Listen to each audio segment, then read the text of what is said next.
All right, hey everybody. You are watching FM3 Basics. This is Rosh, and this is a tutorial series on how to program all your Fractal products, including the FX3, the FM9, and in this case, the FM3. So a little about myself. Once again, my name is Rosh, and I'm a guitar player and guitar tech out here in the Los Angeles area. I build and program a lot of guitar rigs for a lot of different clients. Some of my clients include Leppard, Steve Vai, Melissa Etheridge, Perfect Circle, Bush, and more.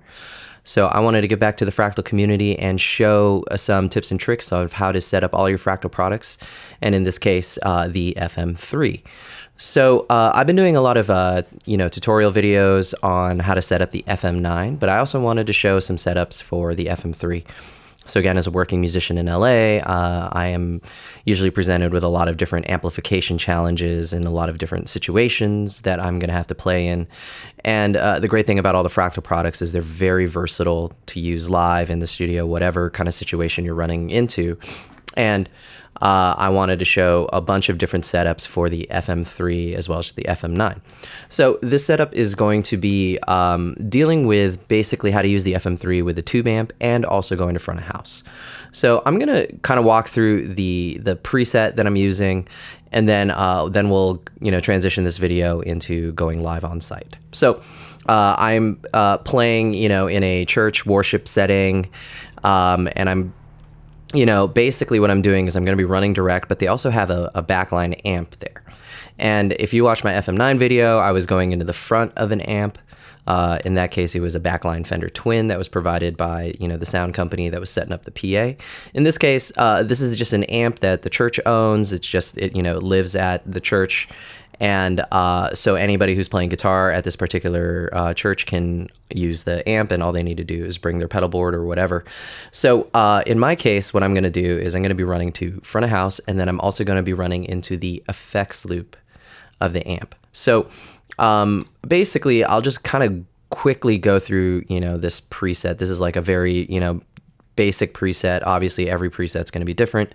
So I got my input. That's where my guitar comes in, and then I got a wah. I got a drive block, which is just going to have different overdrives depending on what scene I'm on. Amp block, of course, from all my amp sounds. And then I got a volume block to control all do volume stuff before my time-based effects, so that I can do swells and those kinds of things, and obviously control my volume without affecting the gain of the amp. Obviously, if you put the volume block before the amp, that is the same equivalent as putting a volume pedal before an amp, or rolling off your guitar volume, and that will clean up your amp if you're playing into a dirty amp or a crunchy amp. Some people like that. I personally don't. I don't want the volume block to be affecting the gain, because I still use my volume knob on my guitar if I need to roll back a little bit to clean up the amp. Then I got this filter block here. This just boosts the volume a little bit. Now, the key about this preset is that the cab block comes here after all my time-based effects, after everything, and it goes to output 1, which is going to front of house. And then I shunt off here. I take a split before it gets to the cab block to go out of output 2. Now, the reason why we do this is we don't want any cab simulation running into a backline guitar amp or your guitar amp, or if you're using a power amp, such as a Matrix GT, series power amp to power a cabinet on stage. If you put the cab block before this, you're going to get this kind of like woofy low end. It sounds a little weird. I personally do not prefer that tone. So that's why we take this split right here before we go to the cab block. So what goes to front of house, what goes to my in-ears, what goes to any type of, full range situation is always going to have the cab simulation. So if I'm going into a full range flat response speaker, it's going to have the cab simulation, and then anything going out of output 2, which are the 1/4 inch outs of the FM3, is going to not have cab simulation. Now, in the setup, you definitely want to take a look at this and make sure that you set this up correctly in the audio tab right here. Output 1, I run mono generally. Sometimes, occasionally, I'll run stereo, but for most like working musician kind of situations, I'm definitely running mono. So I'm using the copy left to right. So either the left or the right output of the FM3 they're clones of each other, and it's just mono. And then I use the +4 dB U output level. This is the type of signal strength that, most professional audio equipment is expecting. Then out of output 2, I'm doing unity gain with 0 dB boost. And basically what that means is when output 2 is fully clockwise, that means the output 2 knob on the FM3 is fully cranked up, then you get unity gain. And then of course I'm using copy left to right as well, again running in mono. And this allows me to go into a power amp and guitar cabinet, going through the effects loop of effects return of a guitar amp, or occasionally running into the input of a guitar amp. So if you're interested in this type of setup, I also did a video of this with the FM9 using a tube guitar amp. I'm running into a Fender Twin in that video, and I go right into the input because the Fender Twin didn't have a effects return. In this case, for this particular situation, I do have the amp that's provided does have an effects loop, so I just go right into the effects return of that. So really basic, really simple setup, but a lot of users sometimes have some confusion of how to do this quote-unquote hybrid setup, where you're going to front of house and then you're also having the ability to go into a tube amp. Lastly, one of the advantages of this system is, let's just say you're going to go into a full range flat response cabinet, or you're going to run direct. You don't need to adjust anything. You can use the same preset. That's the cool thing about this. So there are situations where I'm just running into my full range flat response speaker. I usually use an RCF NX12 SMA, or I'm running direct, or I'm using in-ears or some situation, and I don't need to change this preset. I don't need to have a different preset for those, because all I have to do is just run out of output 1, and then output 2, since nothing's connected, nothing happens. So this is a really great setup for that. And of course, you can do the vice versa. You can run out of output 2 into the effects return of an amp, and you don't need to run direct at all. So hypothetically, if you're doing some kind of like throw and go situation where maybe there's multiple bands using the backline amp, and you just want to be able to plug in quickly, the sound engineer has the amp already mic'd up and he doesn't want to start unplugging cables, then you just basically go into the effects return of the amp or the input of the amp, and you go out of output 2, and then nothing's running direct out of output 1, and then your stage volume is determined by the volume of the amp, and whatever front of house gets is from miking that amp. Again, a lot of situations that I run into, sometimes I just have to plug into whatever the amp is that's there, and we're having like 4 bands go on at the same time, and there's quick changeovers between bands, maybe it's a festival date, whatever.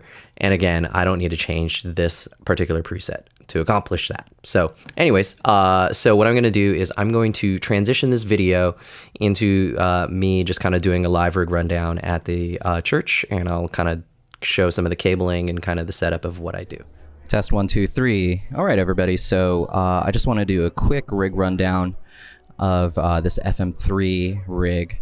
And this is going to be a situation where I'm running direct to front of house, and I'm also going to be running into a backline, guitar amp. So anyways, I'm here playing a church service, and so this is the FM3. That's an Exonic Air Step. This is just adding some extra functionality. It's just extra foot switches. It's a MIDI controller. Really great. Highly recommended. Then I got my 2 expression pedals for volume and expression. And then basically what I'm doing is I'm going out of output 1 direct to front of house, and that's going to be sent to the sound engineer. And then this humbuster cable right here is going out of output 2, and it's going all the way back until it gets into this tube amp, or maybe it's a solid state amp, I'm not really sure. This is the church's amp, and then I'm actually going into the effects return of this. I'm not going into the input, but the effects return. So basically this is just functioning as a power amp kind of situation. And then what I do is output 2 is going to be fully up clockwise, so this ends the signal, and if I need more stage volume I can just turn around and then turn up the master volume right here. And then the front of house sound is going to be coming out of output 1. This is where we just set it when we were doing sound check earlier before the service started. And then of course I can make any fine adjustments with my volume pedal, or I can reach down and turn these up or down if I need to. And then that's basically it. Really great kind of setup where it's a hybrid setup where you could go into an amplifier, or if you have a power amp and a guitar cabinet, you would go out of output 2 to that, and then you would run your sound with cab sims out of output 1. Now, just keep in mind, I'm running mono for this kind of situation, but you can, of course, run stereo. So you can take 2 stereo outs to front of house and then 2 humbuster cables into, stereo power amp or 2 guitar amps or whatever. But that's basically going to be it. Now, a little messy right here. I'm just kind of tucked in the corner right here. But yeah, this is going to be a really great hybrid setup for the FM3. And then, of course, in the previous part of the video, I showed you kind of how to set up your patches like that. So there's cab simulation going to front of house, and there is no cab simulation as I go into the effects return of this amp. So a really great setup for that. If you guys need any one-on-one help, any one-on-one consultations, I love working with new clients. If you guys want to get in touch with me, need any help programming any of your Fractal units, by all means, feel free to reach out to me directly.